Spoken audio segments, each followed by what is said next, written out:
You're listening to the Word on Wednesday with KMO.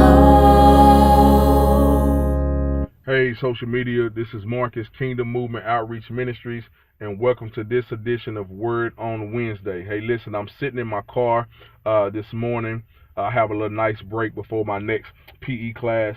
Listen, and God reminds me of the story in the book of Exodus chapter 3. You know the story where God and Moses meet, and the story of the burning bush and things like that. But it's one key particular part in this text that I just find very fascinating, and that's when God told Moses, take off your shoes or take off your sandals because you're standing on holy ground. Now, when I was little, I never really understood what God meant when he told Moses that particular line, take off your shoes, you're standing on holy ground.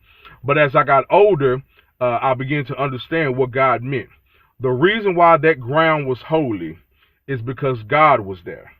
All right? That's what made the ground holy. It wasn't the soil, it wasn't the dirt or anything like that. The reason why that particular place was holy was because God was at that particular place. All right? That's the way our churches is supposed to be. If God is at our church, then that particular church is holy ground. All right? But here's the problem. A lot of us are not treating our churches like it's holy ground. We have failed to give the church the reverence that it's supposed to have, and we don't treat it like it's a holy place. Let me give you an example. I've seen people walk all the way up to the church doors smoking cigarettes, and that's not representing holy at any shape, form, or fashion. What you're doing, you're disrespecting God's holy place. And you have to ask yourself a question, man, am I standing on holy ground? Because if I am, then I wouldn't be doing this thing that I know God is not pleased with at the church. All right. Another thing that we are allowing at the church that doesn't represent holiness at any shape, form, or fashion is, I had a conversation with one of my students yesterday, and we were talking about the spirit behind a particular dance, and I was telling them, hey, it's something evil about this dance, man, but they didn't understand what I was saying. And one particular student came to me with an attitude and said, Coach Simmons, if this dance is so evil, if the spirit behind this dance is so evil, then why do our youth pastor allow us to do it at church? And my answer to him is, I can't answer that. That's between them and God. All right? We have lost reverence. The church has lost reverence.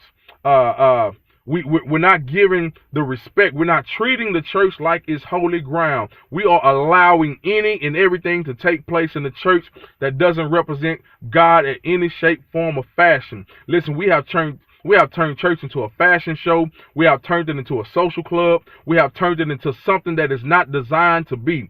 And God is saying, look, this is supposed to be holy ground, but you're not treating it like holy ground. Because if you treat it like holy ground, then you wouldn't do some of the things that you do at the church. And it's sad because I'm talking to some of the leaders. We are allowing some of these things to take place at the church.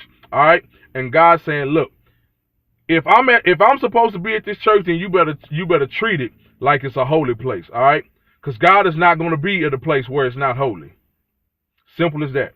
All right? Listen, I hope this word enlightens someone. I hope it encourages someone to treat God's place like it's holy, like it's designed to be treated. All right? This is Marcus. I'll see you next week. You're All right, y'all be listening blessed. to the Word on Wednesday.